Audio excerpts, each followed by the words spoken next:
This is an I Am Listening original podcast.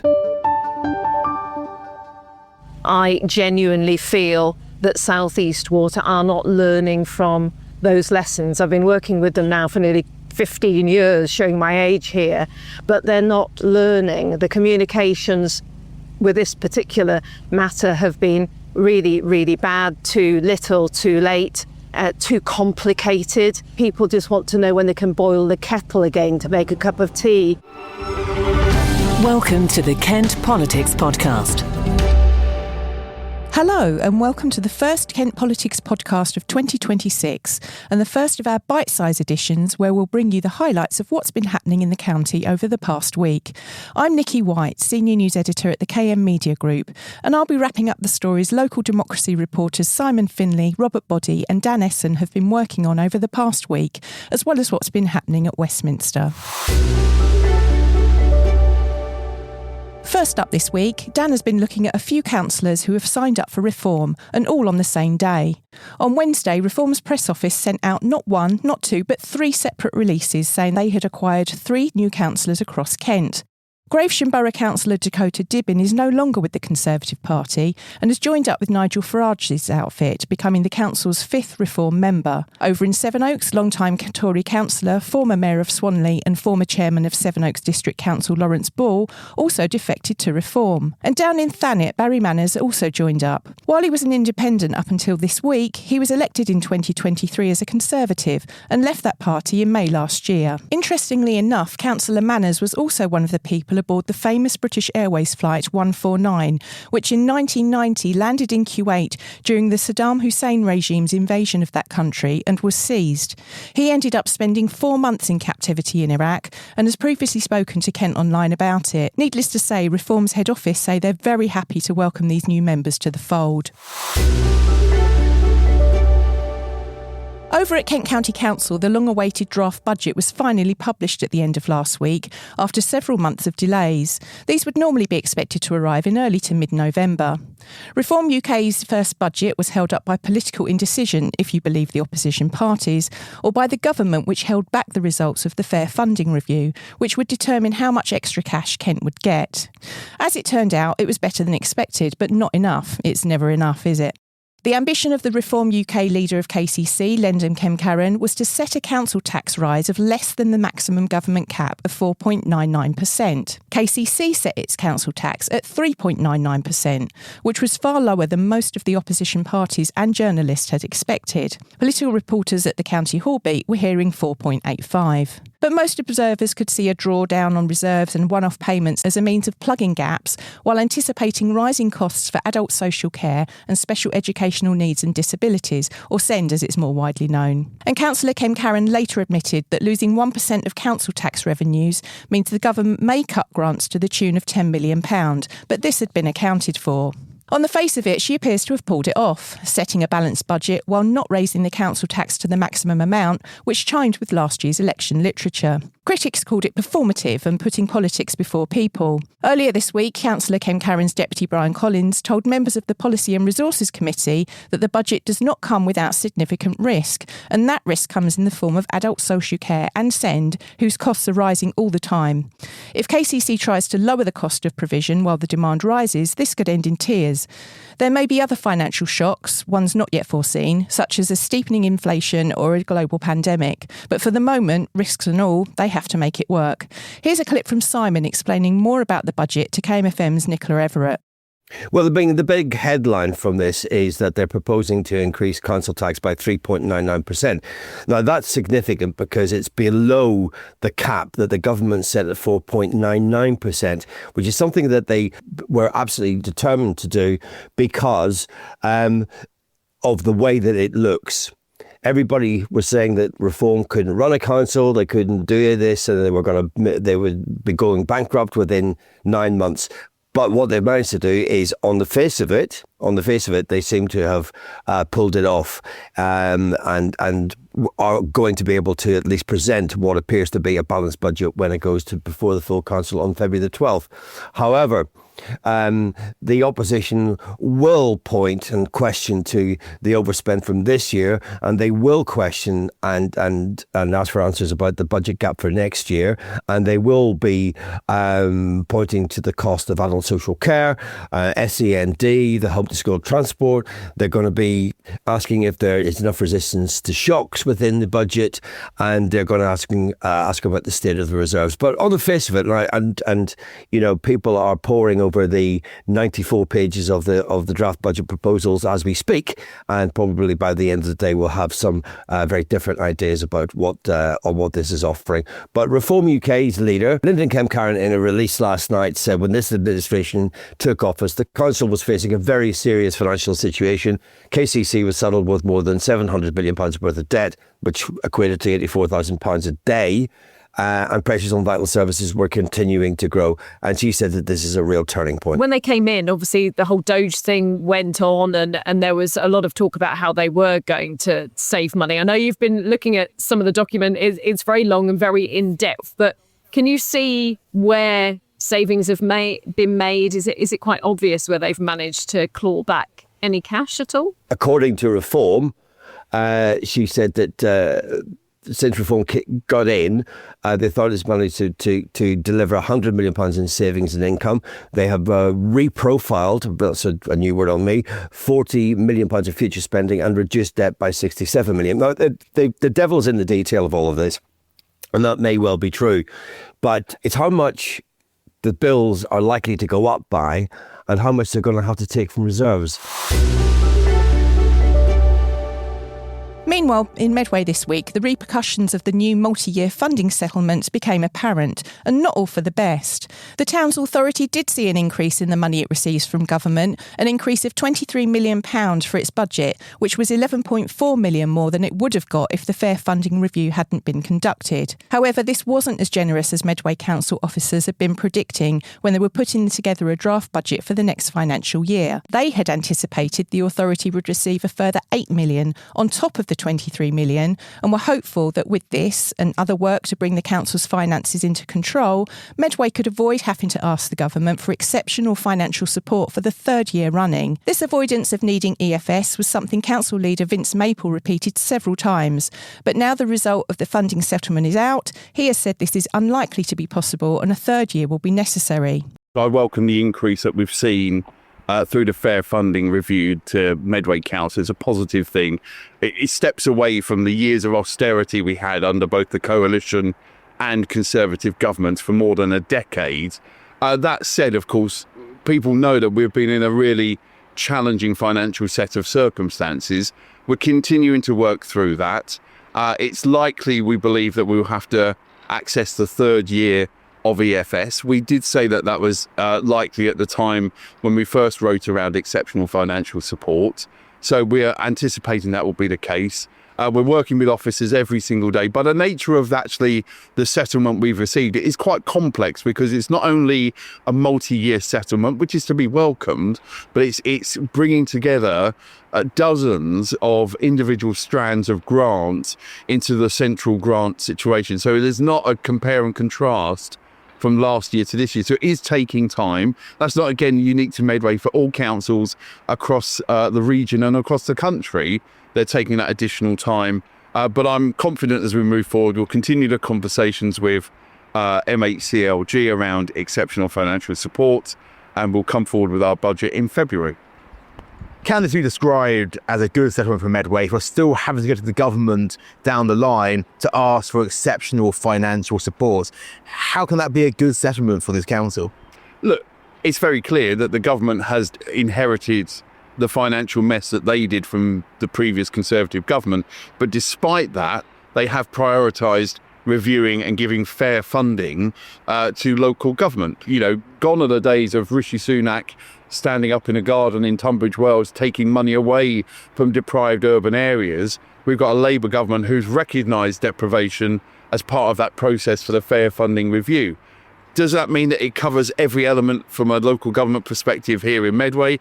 Unfortunately, there's still more to do on that. So that's why we'll continue to have that conversation with government around our circumstances. When we first wrote to them some time back now, we said we anticipated the EFS for Medway, and it's different for every council, would be a 3-year programme. We're in year 3 of that. So it was an ambition to hopefully not have to use EFS. We regrettably will have to use it, I believe, now, but we'll do so in a way recognising that the figure is reducing year on year. So this is going to be a big gap between, well, not a huge gap, but still around £7 million or even more than that between your working assumption and this. What areas are now on the chopping block potentially in terms of cost savings because of that gap between what you hope to receive and what you've actually received?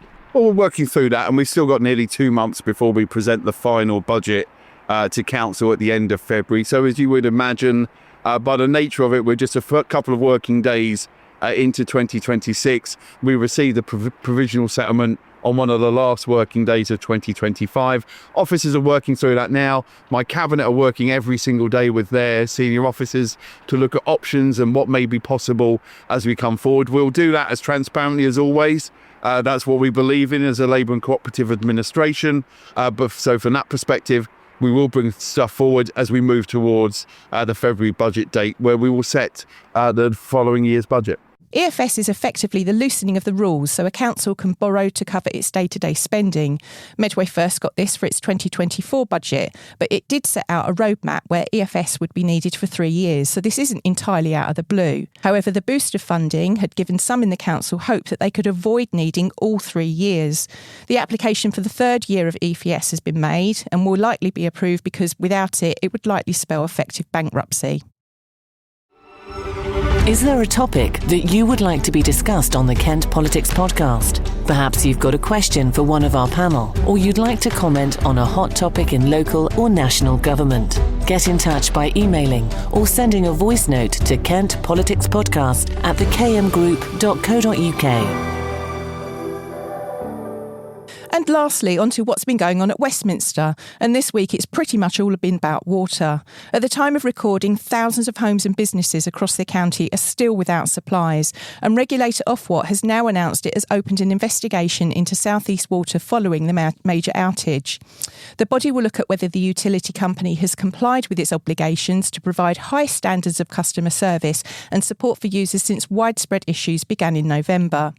Back then, 24,000 properties in Tunbridge Wells were left without water, and on Tuesday last week, Company Chief Exec David Hinton appeared before the Environment, Food and Rural Affairs Committee in Parliament to answer questions over how that crisis had been handled.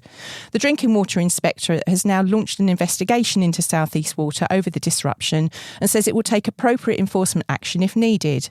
South East Water is now conducting an inquiry into itself after it challenged evidence given to the committee by the DWI, particularly that the crisis was foreseeable. Now, Mr Hinton and Chairman Chris Train are also going to be recalled before EFRA to answer more questions at some stage. And then, you almost couldn't write this script, on the very same day Mr Hinton was being quizzed by MPs, the taps in Tunbridge Wells went dry again, and there's been problems ever since. Here's what Tunbridge Wells MP Mike Martin had to say on Tuesday. We've got investigations from the DWI, the Drinking Water Inspectorate, from Ofwat, from the Community Water Council, and the Select Committee today has recalled Dave Hinton and the chair of South East Water back to Parliament because they were accused of lying to Parliament last week and they need to correct their evidence. And what reassurances that you've been given by South East Water in terms of restoring water, and do you believe them? I mean, I've been told all sorts of things by South East Water. I don't actually believe any of them. What I would say to my constituents in Tunbridge Wells is, based on what I know, and I obviously speaking to everyone involved in this, and based on kind of my experience of dealing with South East Water, everyone in Tunbridge Wells should really only expect full supplies to come back at the earliest this weekend. So people should think about that and plan for that. We have set up another bottled water station. We're standing in it now at Knights Park. So there's more bottled water, and deliveries for vulnerable people are going to continue, and GPs and schools are getting their deliveries as well. How hard are you pressing the water company for clear timelines and transparency? I mean, I do that every time I speak to them, but I get a load of guff back. So actually the reality is about understanding the data of the reservoir levels, understanding what the department in London, the minister is doing, understanding what the local resilience forum is doing, and piecing all that information together to get a good picture. And as I say, I think people in Tunbridge Wells should expect proper water only to return at the earliest by this weekend. And then, just when you thought things couldn't get any worse, Storm Goretti hit, causing numerous outages across the area. Places such as Sevenoaks, Maidstone, Tunbridge, Ashford, Canterbury, Hollingbourne, Headcorn and all the surrounding areas were impacted with either no or low water pressure. This was Maidstone and Malling MP Helen Grant talking to reporter Ellie Hodgson on Tuesday. We had the nightmare before Christmas in 2022 where many people in my constituency were without water for 12 days in the run-up to Christmas. So you can imagine the chaos. It's been really, really bad. And the annoying thing is that I genuinely feel that South East Water are not learning from those lessons. I've been working with them now for nearly 15 years, showing my age here, but they're not learning. The communications with this particular matter have been really, really bad, too little, too late, too complicated. At the end of the day, people just want to know when they can boil the kettle again to make a cup of tea. When can they take a shower? So the level of the communications has been overly complex and conflicting. They have also not been following the instructions of ministers to set up water stations. You know, we've been asking for this one in Moat Park to be set up for nearly 40 hours now. Why did it take so long? So I'm very, very disappointed and extremely concerned. And obviously yesterday you wrote a letter alongside other local MPs, and some of the things you mentioned about livestock not getting water, priority water services, these are all things that we're hearing about today. What do they need to do, South East Water, to ensure that people are getting the right communication so that they have the water they need? Well, better leadership and listening to what MPs are asking for, listening to ministers. And to be perfectly honest, and I don't say this lightly, they need a change of leadership. And in that letter, we've called on David Hinton to be replaced. I know he's been recalled back to the Select Committee in Parliament. And, you know, there are some very serious questions that again need to be asked about what's happened here and answered properly. And what are the main concerns from your constituents at the moment regarding the current management of this crisis? What do your constituents say is a priority there? Well, they just want water, and you know, my focus as their MP is to get their water back as quickly as we possibly can. Many have already been without water for a few days, and very worryingly, you know, in the conversation I had with ministers and South East Water this morning, you know, this isn't necessarily going to be fixed tonight or tomorrow. Around 30,000 homes across Kent and Sussex have been affected in total, and several MPs have criticised the situation, including Tunbridge Wells' Mike Martin, Maidstone's Helen Grant, Faversham's Helen Whately and Wild's Katie Lamb. They've all said that they've lost faith in the firm's leadership. On Wednesday, Lib Dem leader Ed Davey joined in and found himself talking yet again at PMQs this week about South East Water's problems and called for the firm's licence to be revoked.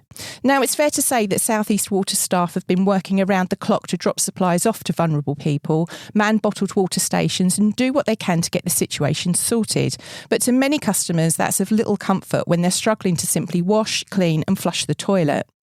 Prime Minister Sir Keir Starmer has described the situation as totally unacceptable and said that ministers have been holding daily emergency meetings with the company to hold it to account. If there's any good news, the government has also doubled the compensation rates for individuals and businesses, he said, and made it clear to South East Water that it must urgently invest in infrastructure. Watch this space. OK, that's it from me for this week. My thanks to Simon, Dan and Robert for their contributions. Don't forget to join me next week for another bite-sized edition and keep an eye on Kent Online for the latest politics coverage. Our bumper episode, when we'll be welcoming more guests from the world of politics, returns on January the 30th. You can also sign up to our politics briefing newsletter by visiting kentonline.co.uk/newsletters. And don't miss KMTV's politics show every Friday at 5 p.m. Thanks for listening to the Kent Politics Podcast. Don't forget to check out stories throughout the week on the politics page of Kent Online. And you can watch the Kent Politics Show on KMTV every Friday at 5 p.m. or on demand at kmtv.co.uk.